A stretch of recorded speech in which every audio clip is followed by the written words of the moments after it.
Hello and welcome to Ramblings of a Film Studies Kid with Kai Veal. Each episode I discuss a different aspect of film that I find interesting, from movie musicals, my new interest in European cinema, or the art of making your own shorts. With an analytical eye, I will bring friends along to look closer into some of our favourite films, with some fun games and interactive scoring systems for each film we see. Come along and enjoy the conversations about the world of film with me, with new episodes every Friday.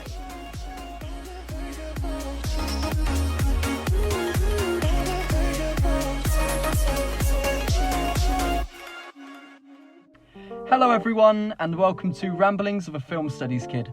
I'm Kai and today I have my very good friend on with me, Kwame Kandekore. Hello, my name's Kwame Kandekore and I'm a film fanatic. Yo, one of my best friends, great actor. We need to do something soon. Today our subject matter is very close to home. In fact, it's about it. The British Isles and its budding film industry. The UK film scene has two sides, its tentpole blockbuster movies and a budding indie world of competition films reflecting the country's culture at the time of their creation. There aren't many times when a film is so quintessentially British and does well commercially, but when it does, it is a spectacle and stays in the public eye for a long time. These films reflect the culture of the British population and its intricacies, with accents and slang, items of clothing and products. We will be looking at some of these films today. Our first section is on the voice, and we're talking about the way that people speak to each other. We're going to be talking about accents, we're going to be talking about just the words that people use, and for these we've got to take it back to 1999 with Guy Ritchie's first motion picture, Lock, Stock and Two Smoking Barrels. The classic. So Kwame, you watched this the other night, so what can you tell me? I did. Well, if you're going to want to get involved with all the British slang, you have to watch it at least 3 times, I'm telling you that. It's an absolute spectacle, really, with the likes of Jason Statham, your man Bacon, Vinnie Jones, Big Chris. You can't really beat it. And what a genius, Guy Ritchie. I mean, considering Fast. Do you know what I mean? Yeah, the first film that he comes out with. It's crazy. It's crazy. I did a little bit of background research on this film, and he actually went round pubs and found all these urban legends about people and put them all together into one film. And you can really see it with the characters. They're all these big amalgamations that, like, you wouldn't get a Big Chris. You've got someone who might be like him, but that isn't a real person. I'd be pretty amazed if it was. Yeah, to be fair, I'd be pretty scared. Yeah, I want to walk in that pub. No. Absolutely not. There are scenes in this film where they literally had to put in subtitles for American audiences and people that didn't live in London, because the Cockney slang was so thick that when they did the screenings, people didn't actually understand what was being said. Well, not even the other night. I'm having to sit there with my dad and he translated it for me without the subtitles. It's an absolute marvel. When you've got but it works. Yeah, it works. It fits. Works. When you've got sentences like the most ping-pong tiddly in the nuclear sub. He then orders an Aristotle of the most ping-pong tiddly in the nuclear sub and switches back to his footer. It's just... it's beautiful. It's not the only way that British people speak either. So we can't just stay on this. We've got to also look at a 2011 film, not so critically acclaimed, a little bit of a laughing stock, to be fair. I mean, although it should be. It should be. It's up there. Yeah. It's definitely up there. Is the spoof Anotherhood by Adam Deacon. You can't go into... It's too much detail. That film just brings out the best of London scene, in my opinion. It's the best comical side of London scene. It's hilarious. I don't think I've ever looked at a Chubbalolly the same ever again after seeing a car get smashed in with it. You know what I mean? Honestly, it's an amazing spoof, and they're caricatures. These characters, you've got these people who just they wouldn't. Everyone knows a K. Walking around. These are the people that you see walking around 2011 London. Honestly, you see people like K. You know a Kenneth. You know someone who okay. Everyone in the borough has a K. It's just unheard of. It's not. There's always a Tyrone. There's got to be a Tyrone. There's always on every block. There's a Tyrone. The amazing quotes in that film. You've got characters like the traffic warden that just comes out of nowhere. It's not needed, but it's there. Not. And I think that's what makes it so British. Is it's these little things. Like everyone knows that one geezer on the block that you just see him and go, oh my god, not again, man. And he's just there. It's a story in the British world.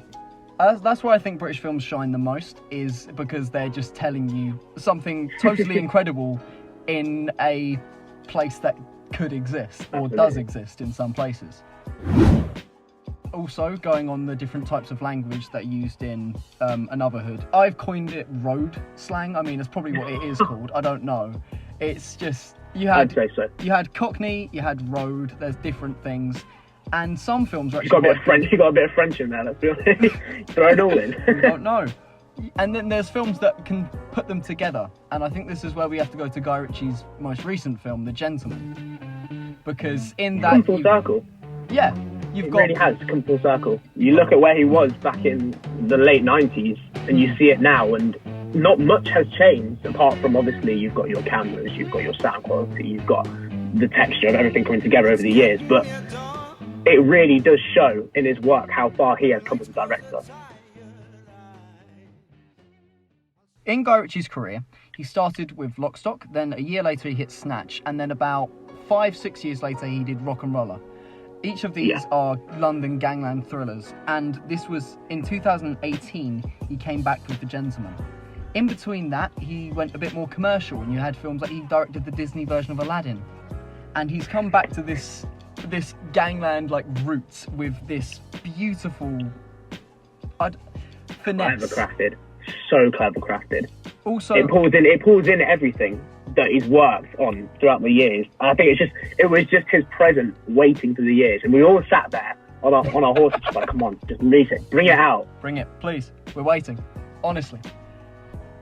This is the first film that he made first gangland film that he made where he's actually focusing on the big fish. It's always been the little guys, and they've been working around and how they become bigger. Here I think that reflects him as a director. He started at the bottom, and now we're here. And it's interesting to see that side of the story through his eyes, at least. Obviously, you've got your bigger films that focus on higher. You've got films like with the Cray twins and things like that. But I don't think anything centres as well, even if it is fictional, as well as The Gentleman. I mean, you stood there watching the Roadman and you just whip out this fat submachine gun. You're like, right. What a scene. Take the money.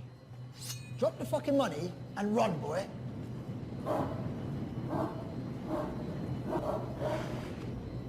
Right.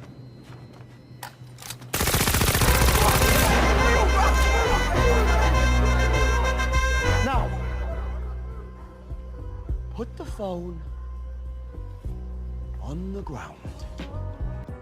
In this film, you've got Bugsy Malone starring next to Matthew McConaughey and Charlie Hunnam. What a throw-in for the kids of our culture. I sat there personally going, I am the Leonardo DiCaprio of Once Upon a Time in Hollywood. So they're going, hang on.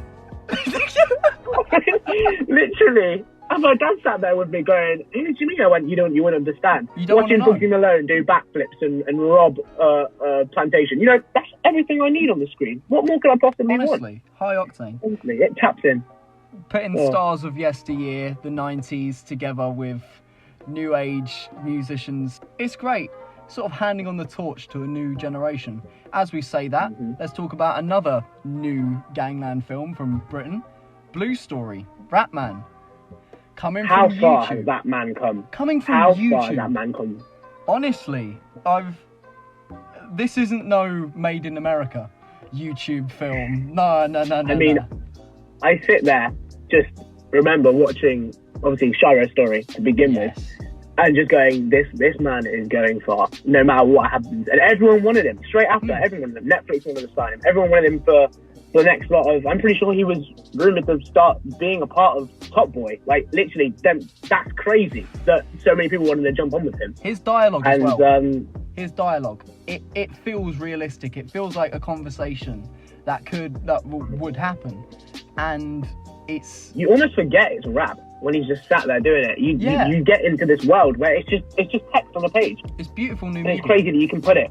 It's crazy that people who don't understand that culture can sit and watch that film and other projects like Shira's Story and just go, this is what Britain is becoming. Because there's people that are afraid of it. There's people that are genuinely afraid of the way that our culture is moving into the grime scene more than what it used to be 10 years ago. Obviously, it was a smaller scale back then. And you've got the likes of Stormzy and Dave taking over massive events like the Brits. Who would have ever thought you'd have a grime artist. Dave, literally, and Stormzy, and headlining Glastonbury. 10 years ago, that was unheard of. No. Literally. Like, apart from Wiley and Skepta, you would never have seen anything on that big portion. But the way that this man has created such a masterpiece, and it's not even a story about grime. It's a story that can be told anywhere. It's just a love story. At the end of the day, it is a love story gone wrong.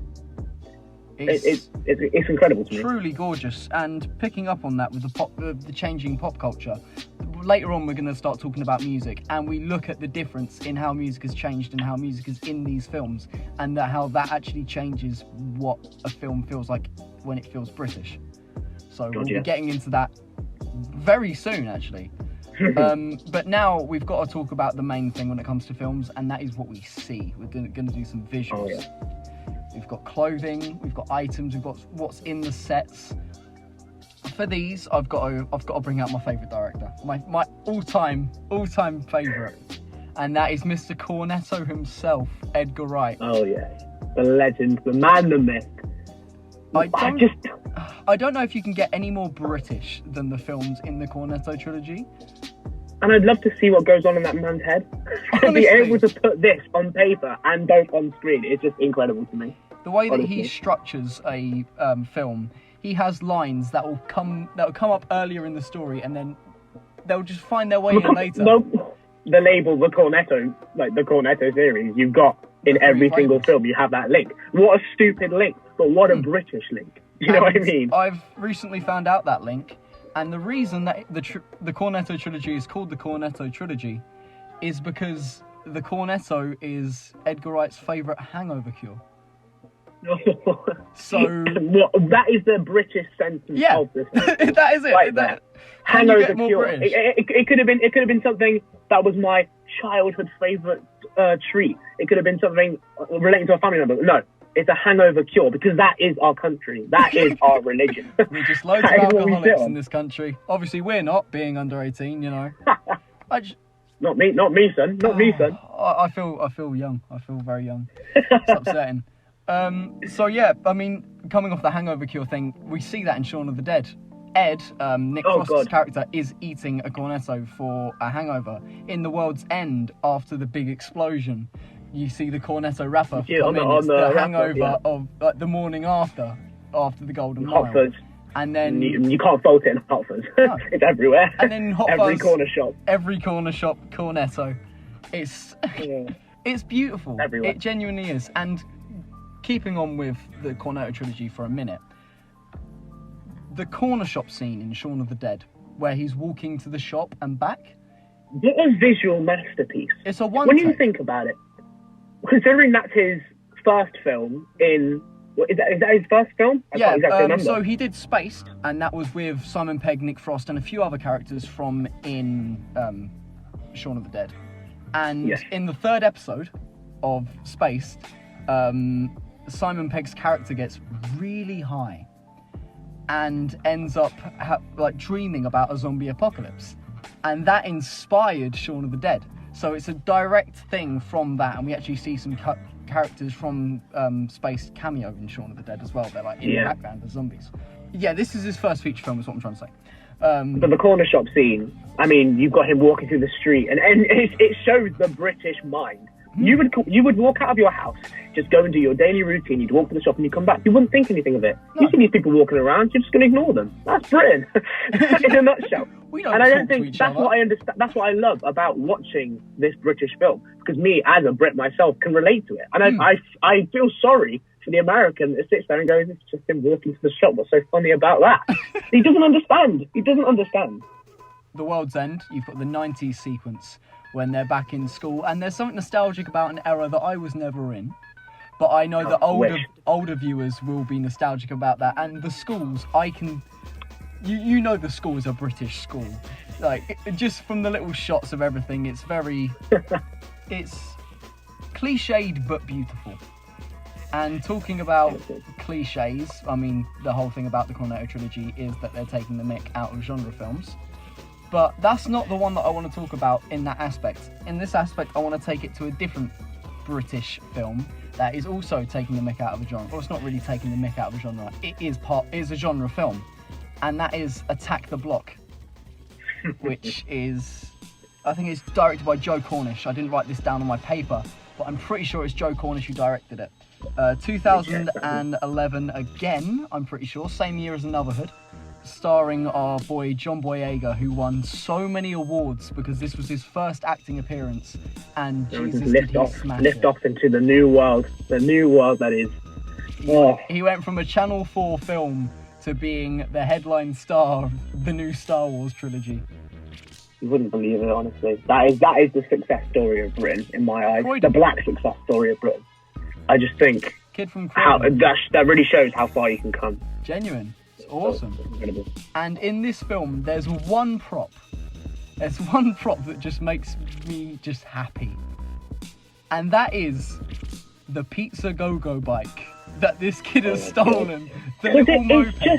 It's just, again, I've said it and I'll say it again, I'm not afraid. It's Britain. It's you know Britain. What I mean? You don't go out on a night out without the Pizza Go-Go on the backup. You're not ready for the house party unless you're calling up. It encapsulates it all. And you can't fault these films. Like, obviously, the Cornetto trilogy, you've got Attack of the Block, you've got Anotherhood. What, I don't understand. If this is Britain now, if that was Britain then, I don't know what's to come next. And I'm genuinely excited. Because it's not going to stop. It's not going to stop. It's beautiful. You could have a Domino's, you could have a Pizza Hut, you could have anything like that. They're all big TNCs. Nothing. Transnational companies. Nothing. But Pizza Go-Go. You find your Pizza Go-Go on Watford High Street. You're down in Barnet Southgate. You feel hungry, you can get a Pizza Go-Go. Okay? And it's something it feels personal. It is a touch. Yeah. It's a nice touch. It is a nice touch. To be able to watch that. And you say it's a Channel 4 Film 4 film, but you see on the big screen as such this, and you go, that's my home. That's what I wake up lying next to on a Saturday morning thinking after the night before. That's what we see. You know what I mean? No, I get you. I'm gonna call back to Anotherhood. I know I was just doing that for the voice, but the Nike tick in the back of Kay's head. Like, I doubt that I would see that. I doubt that I would see that in real life. That's exaggerated Britain. But that is exaggerated Britain. It is Britain. It is.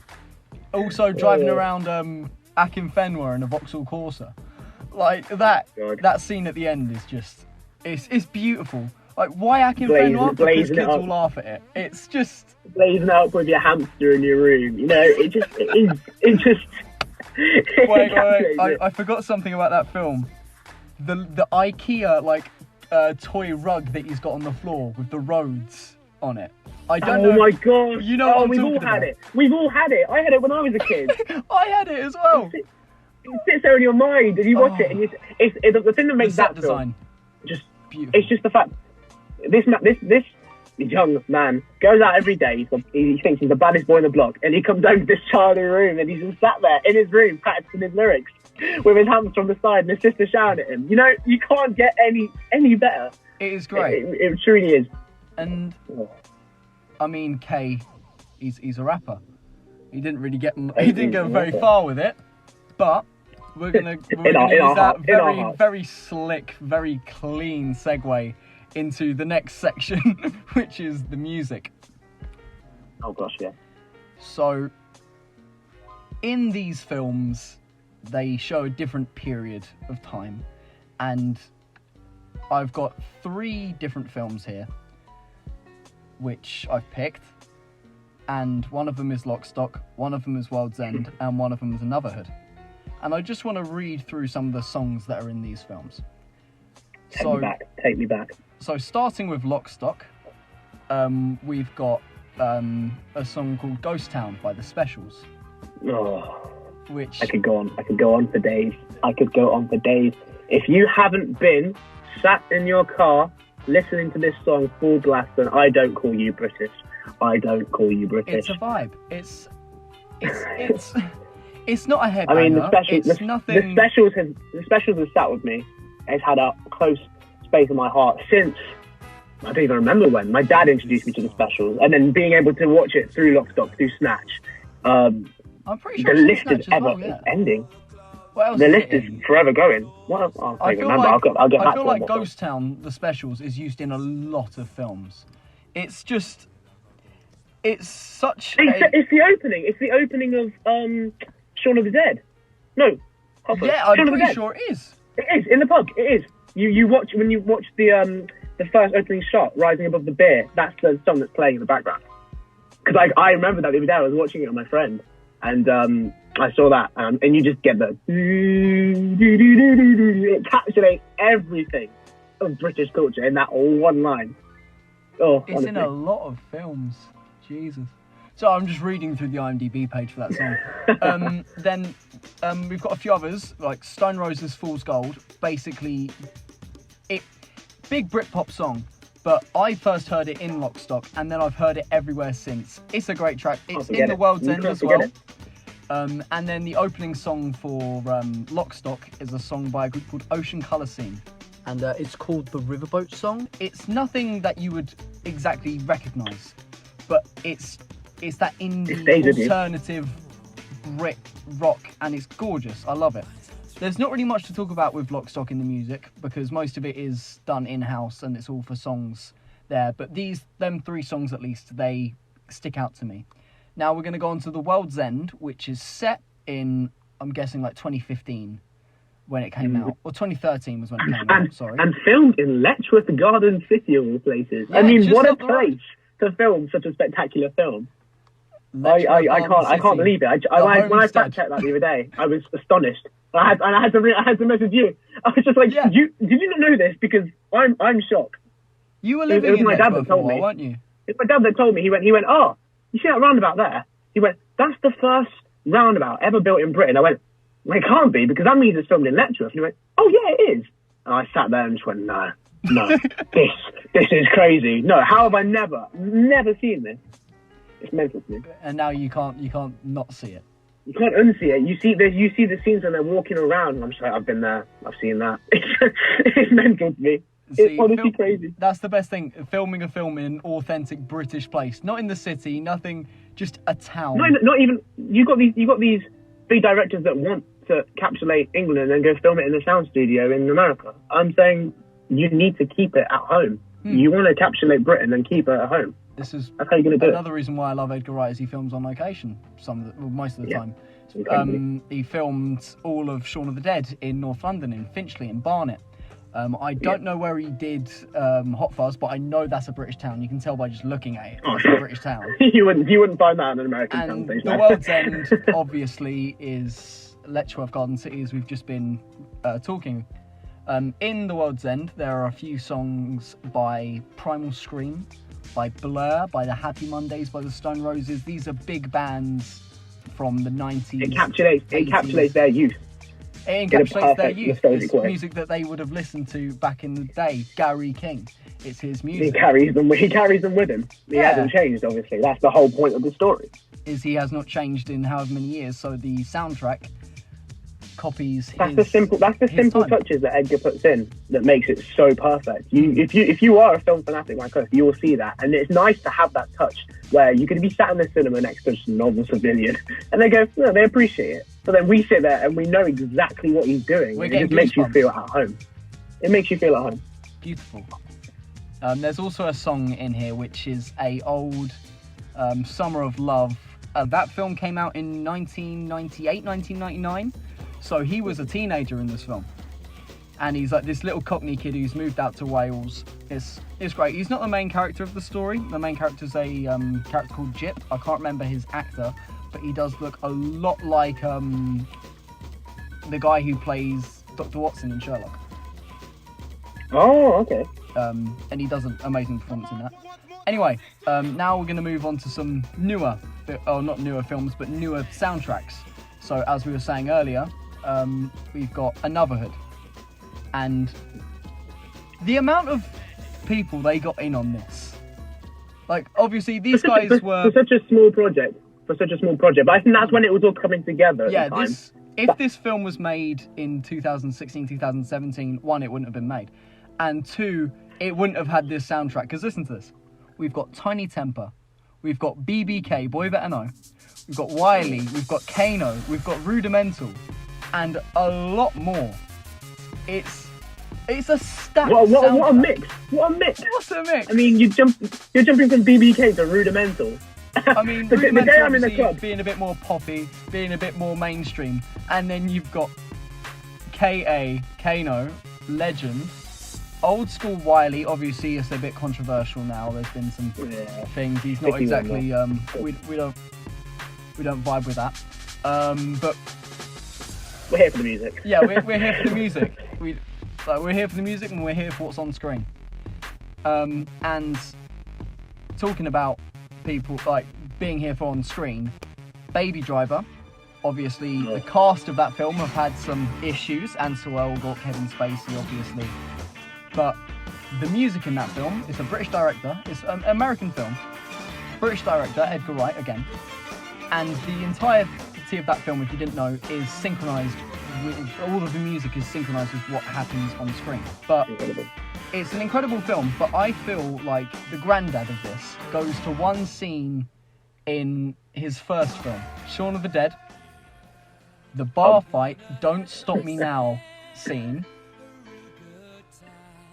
If you don't have that picture in your mind every time you listen to that song of just smacking your bartender with pool cues, then again, I'll ask that question: are you British? It just tops it. It's incredible. Queen at the point in 2004 was not a big thing. It's Queen. They've obviously been massive, but it wasn't at a point where everyone was loving Queen again. And Edgar Wright and Simon Pegg are both massive Queen fans. And they definitely helped take that off again into, well, look at our generation now. Everyone loves Queen. You think obviously they are still going with Adam Lambert, but Adam Lambert. Yeah. You still think that they are in their prime. I mean, they've been bigger than they've never ever been before. I mean, with the release of Bohemian, they did amazing. But in this scene, the reason that he wanted the song was because it's so happy. And he wanted this song to be so happy, and then juxtapose it with three people beating the hell out of a zombie bartender in the middle of a North London pub, which I must add is a real pub in London, and is called. We could go on about British film pubs. I mean, let's look at Guy Ritchie's pub. You know that, right? Yeah. He's got his own pub. Like, that's just mad to me. You know, you've got your spare time. Who is it that co-owns it with him? It's I don't know who co-owns it, but I know that in The Gentleman he does have his own brand of beer. Yeah, in the beginning, that's his. That's his. I don't know if that's his actual real brand of beer, but what I do know is it's a little cameo. The beer is called Gritchy. That is the name of the pub. That is the name of the pub, though. What, Gritchy? On the beer glass. That is the name of the Law of the Land. That's the one. That's the one. Yeah. Good old Gritchy. Good old Gritchy. I think pubs and Britain that's it, innit? Let's be honest. Like, when I first met Kwame, the first thing we did was go to a Spoons. We couldn't drink or anything. It was just a meeting. We just we met at a Spoons on the first day of our college together. It was the culture. It was the culture. There you go. It was the culture. It is the culture, even. It is the culture. Sitting in a Wetherspoons, ordering some onion rings or like some nachos and sharing it between you. Take me back. Take me back. It's beautiful. And to close this off, talking about beautiful, which one out of the ones we've said today do you think is the most?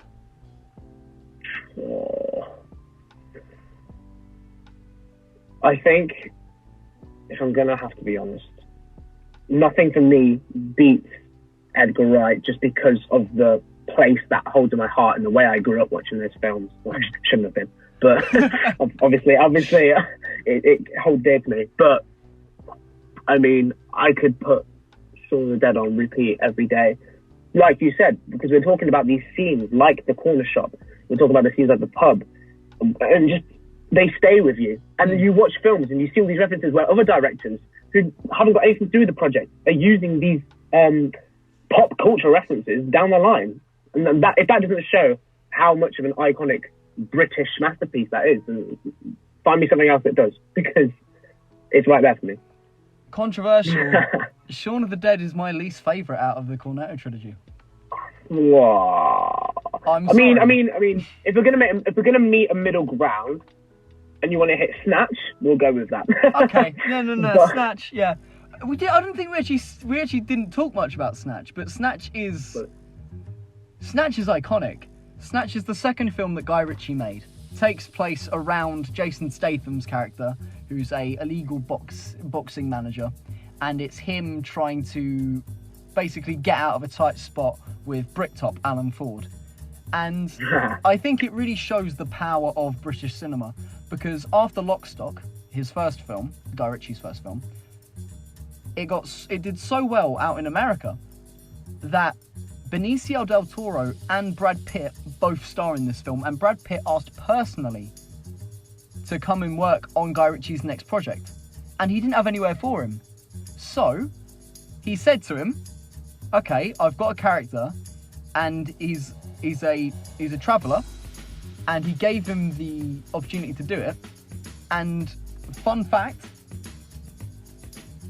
when Brad Pitt went to learn about how to speak like a traveller, he got acting lessons. He stayed with them, didn't he? Didn't he stay with them? Yeah, he got his lessons from someone who lives in Hemel Hempstead, just round the corner from Letchworth Garden City, where World's End was made. So it's the idea that everything's so close and interconnected, and this is a thing that I hear a lot, is that in America you can drive for 3 hours and you'll be in the same state. But if you drive through England for 3 hours, the accent will change 5 times, and there'll be 3 different words for a bread roll. Honestly, encapsulating the British. True. And that's what I love, is there's so much culture. And I mean, if you look at Snatch, if you look at how Brad Pitt speaks in that film, and then compare that to how they speak in The World's End, these places are about half an hour drive away from each other. But the difference, I mean, not everyone in Hempstead speaks like Brad Pitt does. Do you like dags? But at the same time, do you like dags? Do you like dags? Do you like dags? At the same time, not everyone speaks like Turkish in London. We've got such a crock pot of different voices, different talents, and I mean, just look at The Gentleman. All of it is set in London, practically. The entire film is in London. But there's so many different lives, there's so many different experiences, there's so many different cultures, and that's what I truly think makes a British film. So, on the thing that I was supposed to be answering, what's my favourite out of the ones that we've talked about today, if we're talking about British, Snatch. Keeping it close to home. Keeping it close to home with Snatch. Incredibly. So, I think we've answered what makes a film British, and that is Snatch by Guy Ritchie. Thank you for listening to me and Kwame go on about films for a while. I think we've definitely hit the half an hour mark by now. I've not really checked. Also the edit. But yeah, thank you for coming along with us, and please get back to us and tell us what your favourite British film is, because I know that I really want to know, and if there's any that I've missed, which I'll be very upset if I have, it'll be great, because then I can build up my experience, my knowledge. Like, I only saw Attack the Block about a week ago, maybe a couple days ago. I only saw Lockstock a few days ago, so we're still learning. We're ever learning in this British society that we live in. Always learning. So I just want to say thank you for listening for maybe the 3rd time. And this has been Ramblings of a Film Studies Kid with Kai Ville and Kwame Kandekore today. This is our Thank signing you. off. Have a good one.